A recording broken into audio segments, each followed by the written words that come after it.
आणि याचा जो ॲम्प्लिट्यूड किंवा काय म्हणतो आपण त्याला displacement of particle from mean position is equal to sum of displacement of individual wave.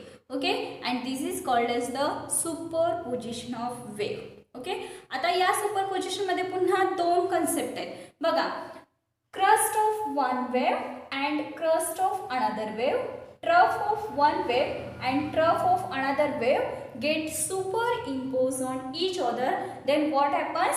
The resultant displacement of particle or displacement of particle of resultant wave is larger.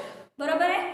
हा crust आणि crust जर super impose झाला तर जे मिळणारं displacement आहे ते कसं आहे A1 प्लस A2 म्हणजे it is larger than A2 and A1. Similarly दुसरी कन्सेप्ट काय आहे बघा, ही एक वेव आहे, त्यानंतर आपण अजून एक वेव कन्सिडर केली, ही अशी आहे आणि मग याची रिझल्टंट जी वेव असणार. आता इथं हा ॲम्प्लिट्यूड काय आहे A1 आहे, पण इथं जो ॲम्प्लिट्यूड आहे A2 आहे, पण कसं आहे निगेटिव्ह A2 असणार कारण it is below the mean position.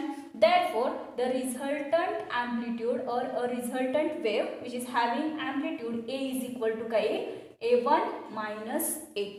बरोबर, म्हणजेच इथं काय झालं, amplitude get or displacement get decreases, here it is displacement get increases. Okay, म्हणजे crust and crust of one wave or trough and trough of two waves get superimposed, then displacement becomes larger. And if crust of one wave and trough of another wave get superimposed, then what happens? There is a displacement get decreases or we get the minimum displacement of that particle. Understand? This is the concept of superposition of wave. आणि मग यालाच आपण काय म्हणतो interference. म्हणजे दोन wave जर superimpose होत असतील तर तिथं इंटरफरन्स होणार आहे आणि मग इंटरफरन्स झाल्यानंतर तिथं आपल्याला त्याचा इंटरफरन्स पॅटर्न मिळणार आहे म्हणजे फ्रिंजेस मिळणार आहेत. Okay, this is the concept of superposition of wave. आता आपल्याला काय करायचं आहे तर हा इंटरफरन्स फिनॉमिना जर समजायचं असेल तर त्याच्यासाठी आपल्याला एक एक्झाम्पल कन्सिडर करायला. Consider example of water. Okay, there is a silent water. Okay, consider it as a river and that water is a silent water. Okay, then we have to throw two stones in that silent water. Then what happens? दोन stone आहेत, हा इथं एक stone throw केला आणि इथं आपण असं हा समजा दुसरा स्टोन थ्रो केला. ओके, दोन स्टोन असे जवळजवळ थ्रो केले. थ्रो केल्यानंतर काय होणार, हा स्टोन काय करणार आहे वेव जनरेट करणार आहे त्याच्या भोवती. बरोबर, सिमिलरली दिस ऑल्सो जनरेट वेव. ओके, मग हा अजून असा वेव क्रिएट करेल, अजून अशी वेव क्रिएट करेल, अजून वेव क्रिएट करणार. सिमिलरली हा स्टोन सुद्धा वेव क्रिएट करेल, वेव क्रिएट करणार आहे, वेव क्रिएट. म्हणजेच काय, there is a formation of waves around that stone inside the water. बरोबर, and that is called as the water waves. आता या वॉटर वेव्स मध्ये काय होते बघा, आता इथे आपण ही वेव कन्सिडर केली. ओके, आणि इकडची एक वेव कन्सिडर केली. ह्या दोन वेव इथं काय झाल्या सुपर इम्पोज झाल्या. सिमिलरली बघा, इथली एक वेव घ्या, इथली एक वेव घ्या, ह्या दोन वेव काय झाल्या सुपर इम्पोज झाल्या. पुन्हा इथली वेव घ्या, इकडची वेव घ्या, इथं दोन्ही काय झाल्या सुपर इम्पोज. म्हणजे दोन स्टोनमुळे जे वॉटर वेव्स जनरेट झालेले आहेत ते दोन वॉटर वेव्स काय होतात एकमेकाला सुपर इम्पोज होतात and that is called as the interference of wave. आणि मग इथं हा इंटरफरन्स होणार आहे आणि त्या इंटरफरन्समधून आपल्याला इंटरफरन्स फ्रिंजेस मिळणार आहेत. This is the concept of interference of waves. Okay, in case of water waves this is interference. Similarly in case of light waves, light चे दोन सोर्स प्लेस केले तर तिथून दोन सोर्स पासून असे लाईट वेव्स जनरेट होणार. सिमिलरली या सोर्स पासून लाईट वेव्ह जनरेट होणार आणि मग आपल्याला हे इथं असं इंटरफरन्स पॅटर्न मिळणार आहे. Okay, this is called as the interference. मग again this interference is of two types. There are two types of interference. First one is the constructive interference and second one is the destructive interference. Okay, आता constructive interference म्हणजे काय आणि destructive interference म्हणजे काय बघा. तर constructive interference मध्ये काय होतं, crust crust of one wave and crust of another wave get superimposed or get interference, or trough of one wave and trough of another wave get superimposed or coincide, then what happens? There is a formation of constructive interference takes place. म्हणजेच काय होतं?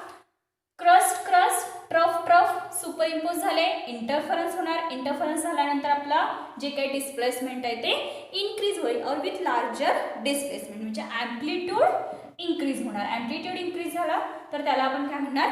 construction of wave takes place and therefore it is called as the constructive interference. आणि destructive interference म्हणजे काय?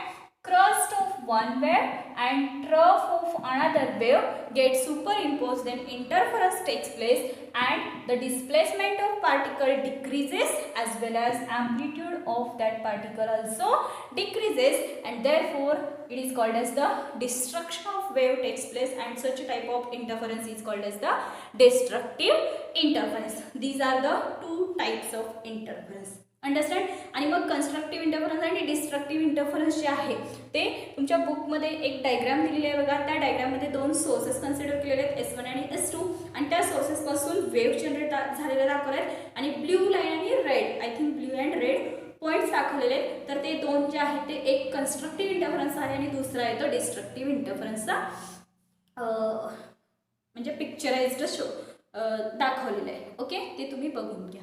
Next is the coherent source of light. आता हे interference जे आहे ते इंटरफरन्स तर सस्टेन इंटरफरन्स पाहिजे असेल. सस्टेन इंटरफरन्स म्हणजे काय? तर एक पर्टिक्युलर त्याचा पॅटर्न, म्हणजे एक dark fringe, bright fringe, dark. आता डार्क आणि ब्राईट फ्रिंज म्हणजे काय?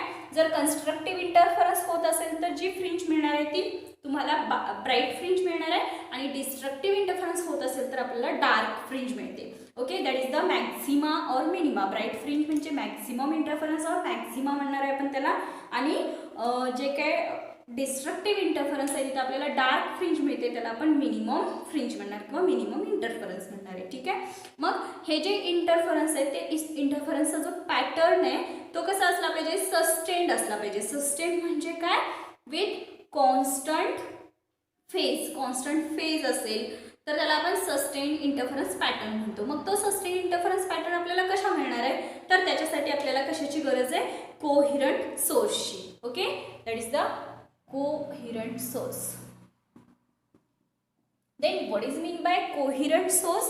Coherent source means two sources which emits waves of the same frequency having a constant phase difference independent of time are called coherent sources. Coherent sources म्हणजे दोन सोर्सचा जो phase difference आहे, okay, किंवा path difference म्हणतो आपण, phase difference म्हणतो. म्हणजे बघा, एक वेव्ह कंप्लीट होण्यासाठी जेवढा टाईम लागणार आहे तेवढाच इथं सुद्धा एक वेव्ह कंप्लीट होण्यासाठी टाईम लागला पाहिजे. म्हणजे सेम फेज आहे, दोन्ही कशामध्ये आहेत? सेम फेजमध्ये आहेत. तर such type of sources are called coherent sources. आणि मग कोहिरंट सोर्सेस असतील आपल्याला म्हणजे कॉन्स्टंटली कन्स्ट्रक्टिव्ह डिस्ट्रक्टिव्ह असे इंटरफरन्स पॅटर्न मिळणार आहेत. ओके, मग हे कसे मिळणार? तर याच्यासाठी काय करतात? Coherent sources are not possible from different two sources. दोन डिफरंट सोर्सेस असतील तर त्या दोन सोर्सपासून, लाईटचे दोन सोर्स असतील तर याच्यापासून जे काही वेव्स जनरेट होणार आहेत ते वेव्स जे जनरेट होणार आहेत ते कोहिरंट असतीलच असं नाही. मग कसं मिळणार आहे? तर काय करायचं आहे? एकच सिंगल सोर्स कन्सिडर करायचा. आता हा सिंगल सोर्स काय करतो आपला? असा त्याच्या भोवती वेव्ह जनरेट करतो, आणि मग याच्यामध्ये हा जो वेव्ह आहे त्याच्यावर हे जे काही पॉईंट्स असणार आहेत which is called as the secondary source of light. आणि मग ते जे सेकंडरी सोर्स ऑफ लाईट जे आहेत ते एकाच सोर्सपासून जनरेट झालेले असतात. त्यामुळे हे जे दोन सोर्स किंवा दोन सेकंडरी सोर्स जे आहेत ते कसे असणार आहेत? कोहिरंट सोर्सेस आहेत. म्हणजे आपण सेकंडरी सोर्स ऑफ लाईट जो आहे तो consider as a coherent source. Therefore for that preparing sustained interference pattern. Understand. This is the concept of interference. त्याच्यामध्ये काय बघितलं आपण, सुपरपोजिशन ऑफ वेव्ह. सुपरपोजिशन म्हणजे काय, दोन वेव्ह एकमेकांवर कोइन्साइड झाल्यानंतर त्याच्या डिस्प्लेसमेंटमध्ये चेंज होतो.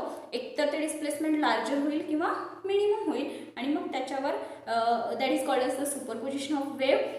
आणि मग सुपरपोजिशन ऑफ वेव्ह होत असेल तर त्याच कन्सेप्टला आपण काय म्हणतो, इंटरफरन्स म्हणतो. आणि मग इंटरफरन्सची कन्सेप्ट शिकण्यासाठी आपण काय केलं तर वॉटर वेव्सचा कन्सिडर केले आणि वॉटर वेव्स कन्सिडर करून आपण ते एक्सप्लेन केलेलं आहे. मग त्याच्यामध्ये दोन टाईप्स आले, constructive interference, destructive interference. Constructive म्हणजे काय, crust of one wave and crust of another wave if superimpose, then what happens, that is called as a constructive interference. And crust of one wave and trough of another wave get superimposed, then that is called as the destructive interference. Constructive interference मध्ये amplitude किंवा displacement जे आहे ते increase होणार आहे आणि destructive इंटरफरन्समध्ये amplitude किंवा displacement decrease होणार आहे. ओके. आणि मग हे जे काही इंटरफरन्स पॅटर्न मिळणार आपल्याला तो सस्टेन्ड हवा असेल तर त्यासाठी आपण काय करणार आहे, कोहिरंट सोर्सेस यूज करणार. आणि कोहिरंट सोर्सेस म्हणजे काय तर to sources which emits waves of same frequency having a constant phase difference independent of time, which is called as the coherent source. Understand? Thank you.